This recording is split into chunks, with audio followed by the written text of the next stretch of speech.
कई बार पेरेंट्स अपने बच्चों को एक सही परवरिश देने के चक्कर में उनके ऊपर हार्श हो जाते हैं, जिसे हार्श पेरेंटिंग कहा जाता है।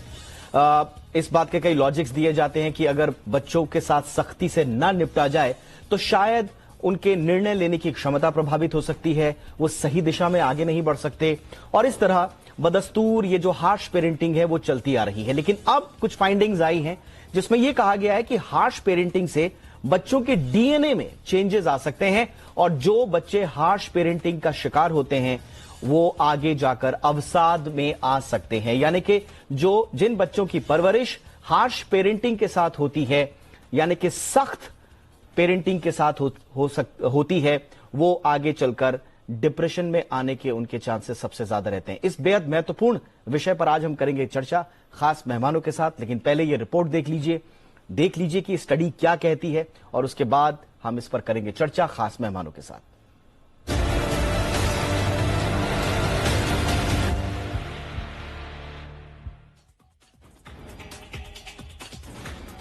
बच्चे हैं तो नटखट भी होंगे और शैतानियां भी करेंगे।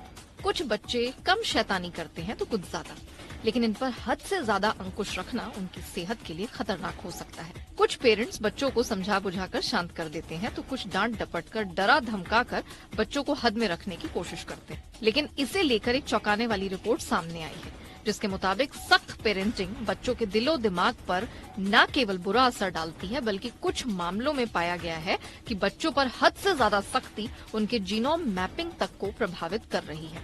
इससे बच्चों के जीन के डीएनए तक में बदलाव देखने को मिला है, जो उन्हें गहरे सदमे का शिकार बना सकता है। बेल्जियम की एक यूनिवर्सिटी के रिसर्चर्स ने औसतन 14 साल के बच्चों के 2 ग्रुप बनाए। पहले ग्रुप में उन 21 बच्चों को रखा गया जिनके पेरेंट्स अपने बच्चों के प्रति सपोर्टिव थे और उनका बच्चों पर दबाव कम था। दूसरे ग्रुप में उन 23 बच्चों को रखा गया जिन पर सख्त पेरेंटिंग थी। शोधकर्ताओं ने दोनों समूहों में शामिल बच्चों के जीनोम मैपिंग की स्टडी की। शोधकर्ताओं ने पाया कि जिन बच्चों की सख्त पेरेंटिंग थी, उनकी जीन के डीएनए में मिथाइलेशन का स्तर ज्यादा था। दरअसल मिथाइलेशन की अधिकता अवसाद को बढ़ाने का काम करती है। पहले मिथाइलेशन को समझते हैं। आखिर ये कौन सी बला है? दरअसल ये बॉडी में होने वाली एक रासायनिक प्रतिक्रिया है जो बच्चों पर होने वाली सख्ती या डर के कारण होती है। इस प्रोसेस में एक छोटा मॉलिक्यूल डीएनए, प्रोटीन या किसी दूसरे मॉलिक्यूल से जुड़ जाता है। ऐसा होने से जीन एंजाइम की मात्रा घट या बढ़ सकती है। प्रोटीन बनना बंद हो सकता है, यानी जीनोम मैपिंग में बदलाव का ये बड़ा कारण होता है। इसे सीधे तौर पर अवसाद से जोड़कर देखा जाता है। इतना ही नहीं, बचपन में जीन के डीएनए में हुआ ये बदलाव लंबा असर डालता है और बढ़ी हुई उम्र में भी जोखिम पैदा कर सकता है। जिन बच्चों पर पेरेंट्स की सख्ती ज्यादा होती है, उन बच्चों में अवसाद और तनाव के अलावा कुछ तात्कालिक असर भी देखने को मिलते हैं। खासकर चिड़चिड़ापन, जल्द गुस्सा आना, पेरेंट्स का सामना करने से डरना, लोगों से घुलने मिलने में दिक्कत होने के साथ अनिद्रा की समस्या होना इनमें आम बात है।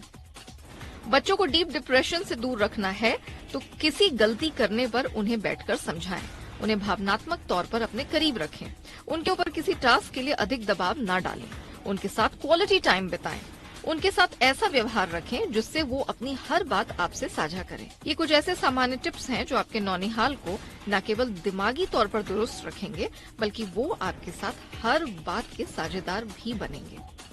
ब्यूरो रिपोर्ट, जी मीडिया।